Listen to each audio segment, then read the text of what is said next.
ನಮಸ್ಕಾರ ವೀಕ್ಷಕರೇ, ಮನಿ ಅಡಿಗೆ ಚಾನಲ್ಗೆ ಸ್ವಾಗತ. ವೈಟ್ ಸಾಸ್ ಪಾಸ್ತಾ ಮಾಡ್ತಾ ಇದ್ದೀನಿ. ಪಾಸ್ತಾಕ್ಕೆ ಬೇಕಾಗೋ ಸಾಮಗ್ರಿಗಳು: ಪಾಸ್ತಾ, ಹಾಲು, ಬೆಣ್ಣೆ, ಮೈದಾ ಹಿಟ್ಟು, ಕ್ಯಾಪ್ಸಿಕಮ್ಮು, ಕ್ಯಾರೆಟು, ಈರುಳ್ಳಿ, ಮೆಕ್ಕೆಜೋಳ, ಸ್ವಲ್ಪ ಬೆಳ್ಳುಳ್ಳಿ, ಫ್ಲೆಕ್ಸ್, ಸೀಡ್ಸ್, ಪೆಪ್ಪರ್ ಪೌಡ್ರು, ಎಣ್ಣೆ, ಉಪ್ಪು, ನೀರು ಹಾಕಿ 15 ನಿಮಿಷ ಪಾಸ್ತಾ ಬೇಯಿಸ್ಬೇಕು. ಪಾತ್ರೆ ಇಟ್ಟಿದ್ದೀನಿ, ಬಟರ್ ಹಾಕ್ತಾನೆ.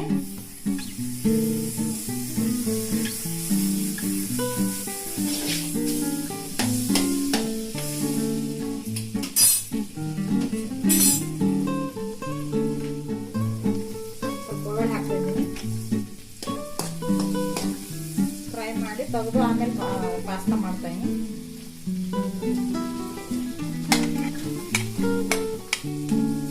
ಕ್ಯಾರೆಟ್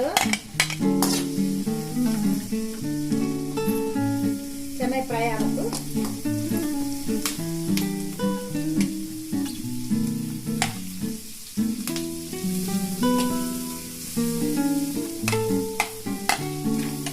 ಮೆಕ್ಕೆಜೋಳ ಹಾಕ್ತಾ ಇದ್ದೀನಿ.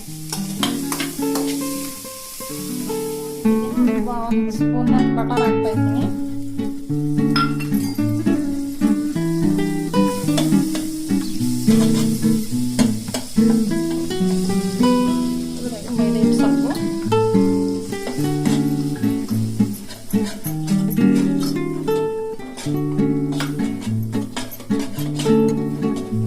ಸ್ವಲ್ಪ ಅರ್ಧ ಹಾಲು ಹಾಕ್ತಾ ಇದ್ದೀನಿ.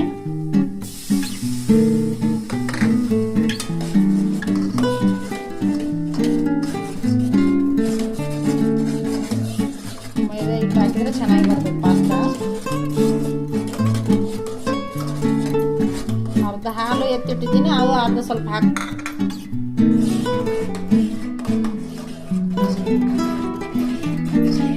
ಪೆಪ್ಪರ್ ಪೌಡರ್ ಹಾಕ್ತಾ ಇದ್ದೀನಿ.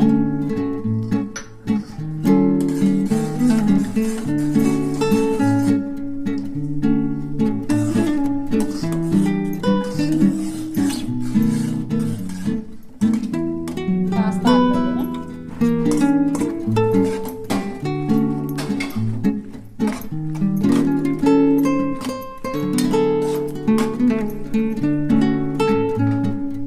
ಹಾಕ್ತಾ ಇದ್ದೀನಿ.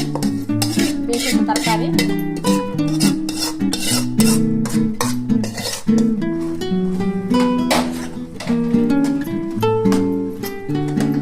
ಚಿಲ್ಲಿ ಪ್ಲೇಸ್ ಹಾಕ್ತಾ ಇದ್ದೀನಿ.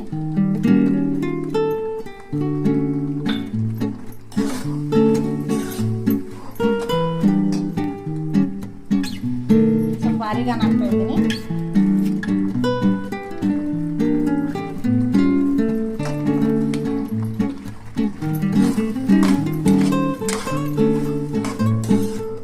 ಪಾಸ್ತಾ ರೆಡಿ ಆಗಿದೆ. ವಿಡಿಯೋ ನಿಮ್ಗೆ ಇಷ್ಟ ಆದ್ರೆ ಶೇರ್ ಮಾಡಿ, ಸಬ್ಸ್ಕ್ರೈಬ್ ಮಾಡಿ, ಲೈಕ್ ಮಾಡಿ. ವಿಡಿಯೋ ನೋಡಿದ್ದಕ್ಕಾಗಿ ಧನ್ಯವಾದಗಳು.